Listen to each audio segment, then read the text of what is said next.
El tema que vamos a desarrollar es referente al compromiso cardíaco motivados por el COVID.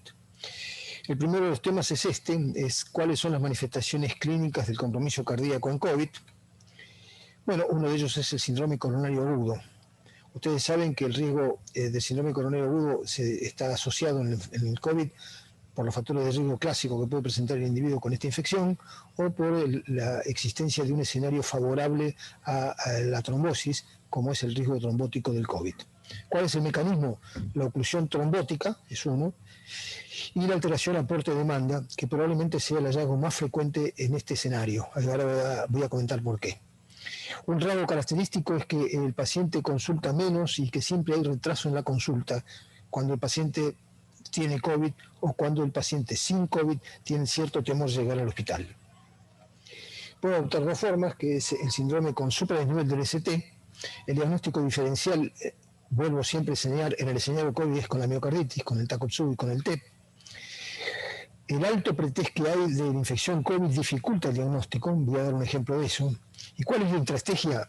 Y la estrategia es indicar la reposición inmediata en el caso de sospechar un síndrome coronario con supradesnivel del ST a través de una reperfusión con angioplastía, pero hay un hallazgo importante, nuevamente, un hallazgo importante que es el retraso en el tratamiento. Cuando por el contrario el problema es el síndrome coronario no ST, bueno, en ese caso la estrategia debe ser individualizada. Fíjense lo siguiente, esto se ha publicado en el New England Journal of Medicine. Una mujer de 70 años desarrolla una sensación de opresión en el pecho, con respiración corta, no quiere ir al hospital porque tiene miedo. Cuando se presenta hay que intubarla en forma urgente, la radiografía de tórax muestra un edema intersticial, se trata de descartar COVID y se la transfiere a una unidad intensiva. Mientras se espera el resultado del COVID, la troponina resultó positiva, se hace diagnóstico de síndrome coronario agudo probable. Como hay ciertas dudas con respecto al COVID, se retrasa el procedimiento, finalmente el COVID es negativo, va a la hemodinamia, se demuestra una angiografía con lesión coronaria aguda, una oclusión arterial coronaria aguda. Si la enferma, pese a la revascularización, continúa con un progresivo shock cardiogénico y finalmente fallece. Fíjense que esto apareció en el New England Journal of Medicine y seguramente ha ocurrido en varios centros y no ha sido infrecuente esta situación. De modo que uno de los hallazgos que caracterizó el COVID, que motivó el COVID en el paciente con síndrome coronario agudo, era este retraso en la evaluación del problema cardíaco. La segunda manifestación puede ser la insuficiencia cardíaca. El cuadro puede ser de una falla cardíaca moderada hasta el shock cardiogénico. ¿Cuáles son los factores de riesgo y los antecedentes? Hipertensión, diabetes y falla renal. Ahora, el segundo hallazgo es que el COVID motiva un daño multiorgánico y esta condición puede ser la favorecedora de la insuficiencia cardíaca. En ocasiones el cuadro es estrictamente derecho, COVID. ¿Y cuál es el problema que tenemos? El diagnóstico diferencial, nuevamente y en forma parecida a lo que ocurría con el síndrome coronario agudo. Esta es una enferma que vimos nosotros, 93 años, tenía factores de riesgo con hipertensión arterial, enfermedad renal crónica, antecedentes cardiovasculares con un bloqueo de rama izquierda y deterioro de la función ventricular. La enfermedad actual refería malestar general, dinamia, tenía disnea, estaba en clase funcional 4, con escalofríos, no tenía tos de una placa de tórax con esta edema agudo de pulmón. Tratamiento con furosemida en altas dosis. El hisopado nasofaringeo por 2 resultó negativo, pero continuó con la furosemida. Esta es la evolución de las placas. Se siguieron haciendo hisopado negativo, un nuevo hisopado negativo y 3 aspirados traqueales fueron negativos. La placa de tórax y el cuadro era claramente un edema agudo de pulmón. Estas fueron otras dificultades propias relacionadas con el COVID y el corazón. El Takotsubo es otra de las formas clínicas que se puede presentar. La miocardiopatía por estrés se comunica.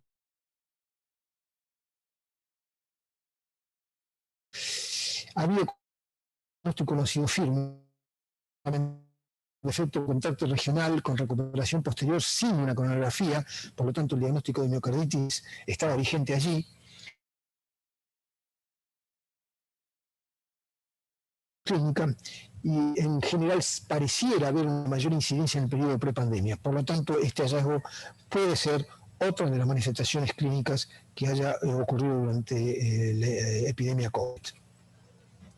Ahora, ¿cuáles son los indicadores de compromiso cardíaco subclínico? Bueno, uno de ellos es la troponina. Se han comunicado hasta un 40% de los pacientes con COVID con elevaciones de troponina. Se relaciona claramente con la severidad de la infección. Puede aumentar en algunos casos con COVID leve, aunque los datos en este sentido son limitados. Y tiene valor pronóstico. Los pacientes con elevación de troponina andan peor. Pero eso no indica que haya tenido un compromiso cardíaco primario. La ABC de troponina no distingue cuál es la causa de la injuria miocárdica. Puede ser por un defecto del aporte de demanda, ocurre habitualmente en pacientes con antecedentes vasculares, y el diagnóstico que hay detrás de esto es una injuria, un infarto, una miocarditis, Takotsubo TEP, es decir, un conjunto de diagnósticos que tienen un espectro muy amplio, tanto desde el punto de vista pronóstico como en cuanto a su significado clínico. Es habitual el aumento de troponina en los fallos renales, en el fallo respiratorio progresivo, y en la respuesta inflamatoria tardía. Los perros con este tipo de cuadros, que en la segunda semana desarrollan una respuesta inflamatoria muy manifiesta, en general, con elevaciones de la troponina y demás, suelen fallecer, tienen una alta tasa de mortalidad, a partir del día 18. Con respecto a los hallazgos en el electrodoppler, bueno, ha sido una indicación habitual cuando el paciente tiene troponinas o electrocardiogramas o insuficiencia cardíaca como una condición clínica. La anomalía de contracción nuevamente se ha descrito frecuentemente, hasta más del 40% de los casos. En general compromete el ventrículo izquierdo en forma global, en un grado variable, y más frecuentemente el ventrículo derecho, ya sea por la existencia de un probable trombopulmón del pulmón o simplemente porque el enfermo se encuentra en condiciones de hipervolemia propias del tratamiento de esta enfermedad. La anomalía de contracción puede ser regional y esto tiene toda una serie de implicancias. Las causas suelen ser múltiples y no siempre un problema coronario. Con respecto a la resonancia nuclear magnética, se han descrito series, son pocos casos. Los hallazgos han involucrado a la secuencia de T1 mapping, T2 como indicador de edema o realce tardío como indicador de expansión del espacio intersticial. Se trata todos ellos de hallazgos que no son específicos. Ha habido algunas evaluaciones sistemáticas de resonancia nuclear magnética en COVID, pero el hallazgo ha resultado poco prevalente y sin embargo todos estos casos no tuvieron nunca una confirmación histológica para indicar si se trataba de una necrosis miocárdica o una miocarditis por COVID. De modo que la significación cuando se saca la resonancia de un estado clínico definido es dudosa. El otro gran tema relacionado con COVID y corazón es la miocarditis. ¿Cuándo se sospecha? Cuando hay elevaciones de troponina, cuando hay un electrocardiograma con ciertas alteraciones del STT, o la resonancia magnética, como decía antes, en general se solicita después que ha habido un aumento de los valores de troponina. Las causas hay múltiples causas de injuria miocárdica que pueden producir esta serie de alteraciones sin indicar claramente una miocarditis. El criterio de miocarditis es claramente histológico y se fundamenta en la existencia de un infiltrado y en la existencia de una detección viral en la muestra histológica, y estas dos asociaciones, tanto infiltrado como detección viral, ha sido pocas veces comunicada. Por lo tanto, se trata de una información fragmentada, muy magnificada con respecto al compromiso miocardítico del COVID y no totalmente cerrada en cuanto a cuál es la prevalencia y la incidencia que ha tenido este tipo de situaciones. Por ejemplo, se sospecha en muchos de los casos simplemente por una lesión de la troponina, y esto ha ocurrido algunas veces en deportistas de renombre que han potenciado el hallazgo de esta complicación. Sin embargo, el impacto real de esta situación no es significativo. En conclusión, el tema de miocarditis no está totalmente confirmado.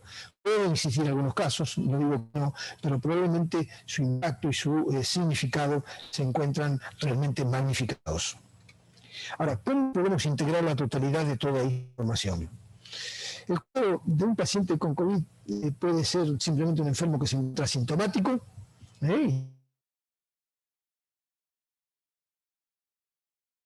cuadro de insuficiencia respiratoria, un COVID severo, con un síndrome de respuesta inflamatoria en algunos casos y una complicación de una infección hospitalaria como consecuencia de lo anterior.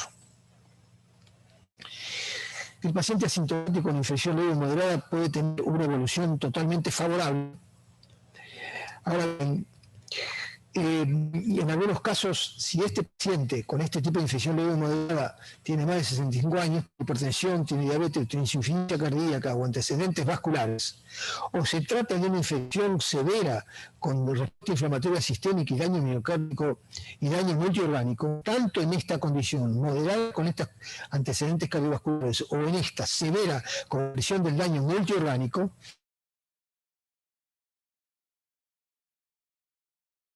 cardíaca, insuficiencia cardíaca, síndrome coronario agudo o TEP. De modo que, como ustedes ven, el compromiso cardíaco expresado exclusivamente por elevación de la troponina, alteraciones del eco o aún una resonancia nuclear magnética puede ser expresión de una injuria miocárdica, de otra serie de cuadros clínicos como la insuficiencia cardíaca, el sistema coronario o el TEP, resultantes de un paciente que tiene antecedentes vasculares o que ha sufrido un daño multiorgánico, o en algunos casos, con elevaciones leves, puede ser expresión de una infección moderada con una evolución leve y probablemente sin significado, un espectro muy amplio, desde cuestiones que son estrictamente a otras que son resultantes de una infección severa.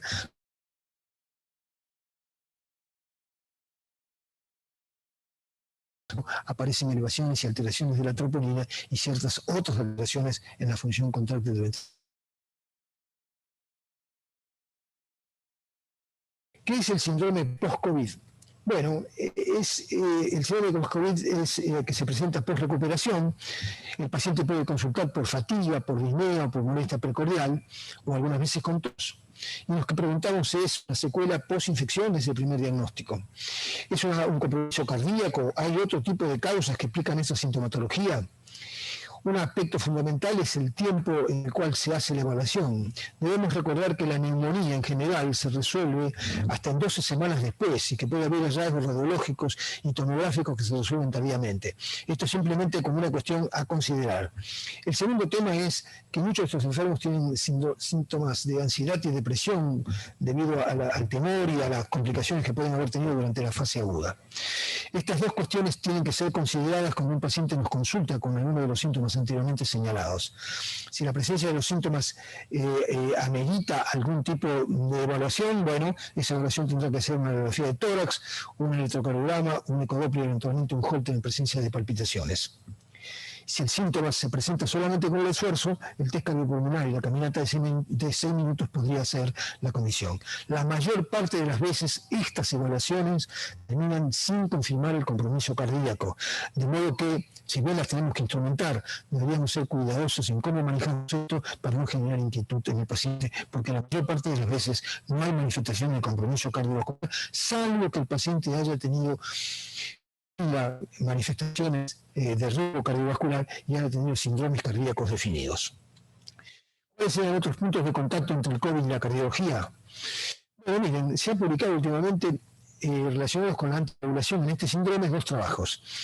Los dos compararon la anticoagulación con la tromboprofilaxis. Y en relación con la anticoagulación se dice que en pacientes críticamente enfermos no disminuye la mortalidad ni la necesidad de soporte respiratorio.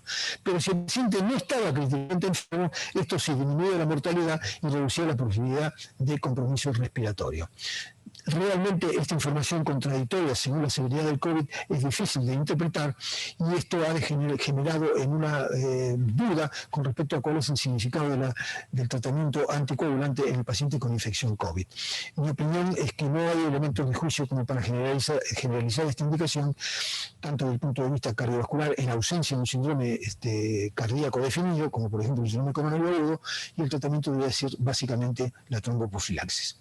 Pero en contraposición contraposición a este tipo de estudio hay otro, que es ese, el de la dexametasona en el paciente con infección COVID, 6.400 pacientes en un diseño controlado con control, dexametasona y pacientes definidos al grupo control, sin tratamiento, el estudio era abierto y el punto final era mortalidad.